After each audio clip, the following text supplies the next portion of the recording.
got me lifted. You got me lifted, shifted higher than the ceiling. And ooh, it's the ultimate feeling. You got me lifted, feeling so gifted. Sugar, how you get so fly? Sugar, sugar, how you get so fly? Sugar, sugar, how you get so fly?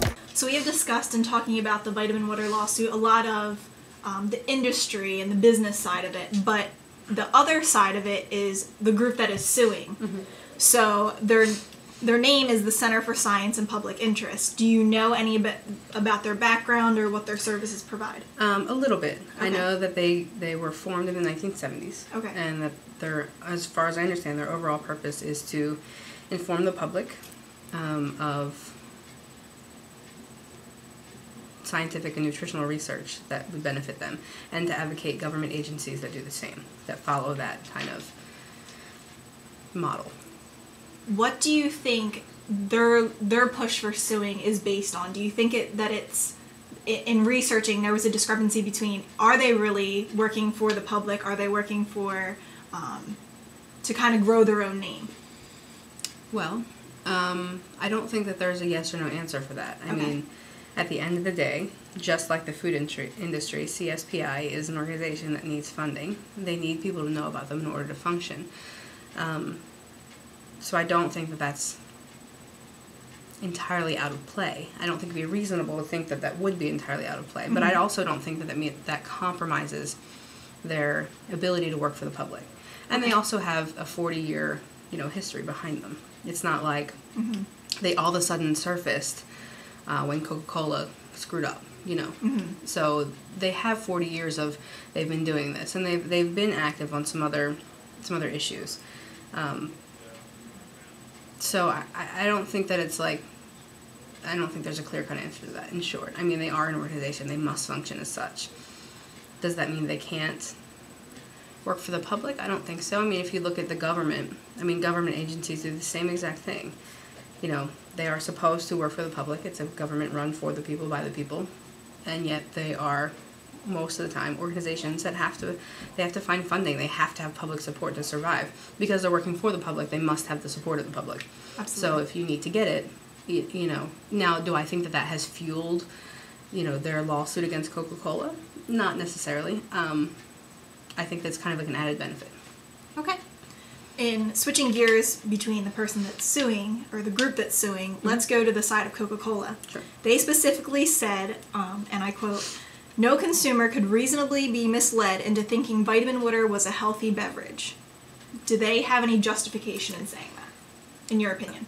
No. Okay. Not at all. Okay. And I'm going to go back to the marketing end of it. Okay. The entire purpose behind marketing is to make people buy things at its very base, root. And from a marketing perspective, vitamin water as a product was brilliant. Seriously, just brilliant. It's a great marketing campaign. It did what it was supposed to do. Everything from their name to their slogans to the design on the bottle to the celebrities who were mostly sports stars that they had do their commercials. All of it was this very brilliant, very complex, marketing campaign that did exactly what it was supposed to do. It sold vitamin water. That's the point. Mm-hmm. So I think to say that no person could be reasonably misled is a little false, because the marketing team for Coca-Cola, or whoever developed the marketing campaign for vitamin water, their entire job was to reasonably mislead people into buying vitamin water. Now, whether they set out with the intention of deceiving them nutritionally, I don't know, because I wasn't a part of that marketing team, unfortunately, because that would have been awesome. But that was the point. The point was to make people buy it, and they did that. So they succeeded on one hand. Just ethically, it's a little shady. You can't really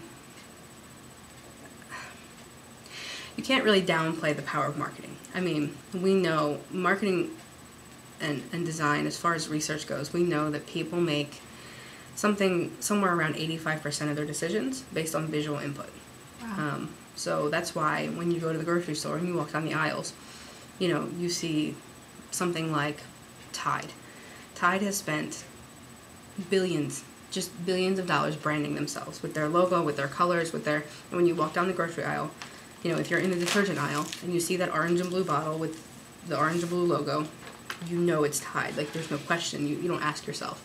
And we know that there's a higher percentage of people that buy that detergent simply because of the brand. They've seen it, they recognize it, it makes them feel comfortable on some level, and that's the end of their decision-making process. We know that. So I think the question comes down to not whether people have been reasonably misled, because they have. We've reasonably misled people all the time. But whether, from a marketing perspective, there's a different standard of ethical rules when you're dealing with a food product versus detergent or something else. Because Coca-Cola didn't do anything in marketing that's outside of the norm.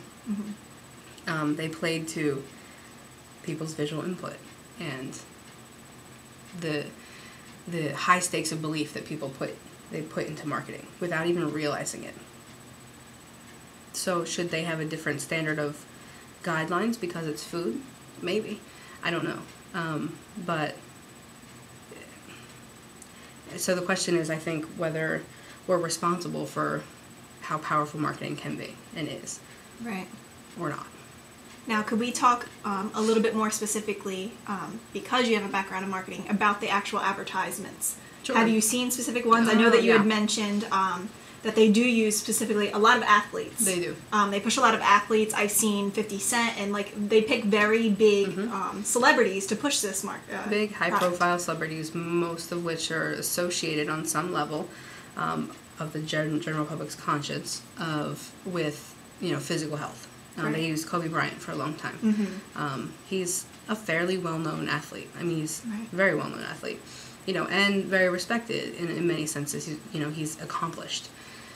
And I don't think, and there was a whole slew of other athletes that they've used. And I don't, that's on purpose. I mean, it's not an accident. It's intentional. They did that on purpose.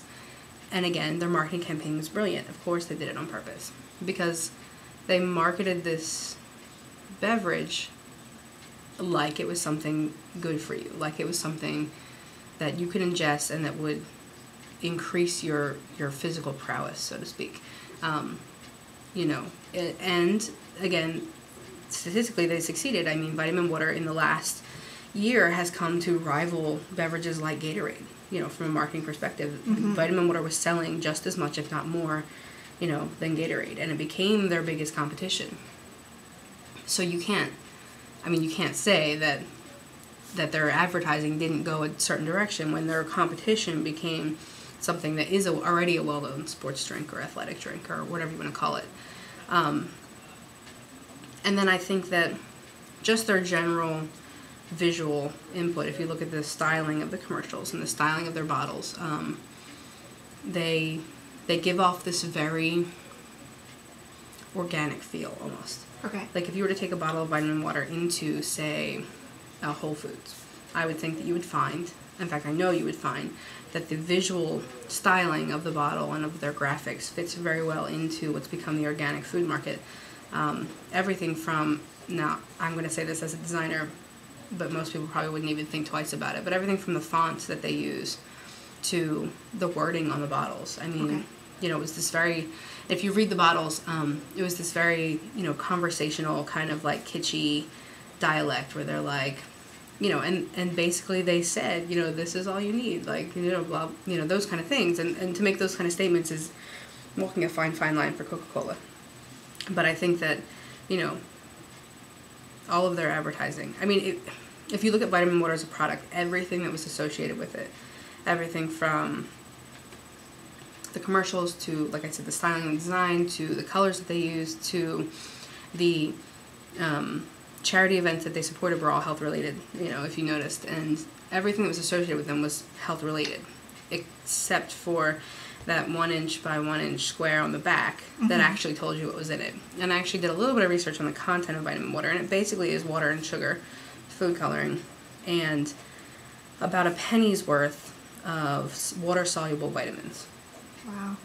Which is not a lot when you consider it's a 20-ounce bottle that you're buying. And to make it even worse, the bottles are actually double servings.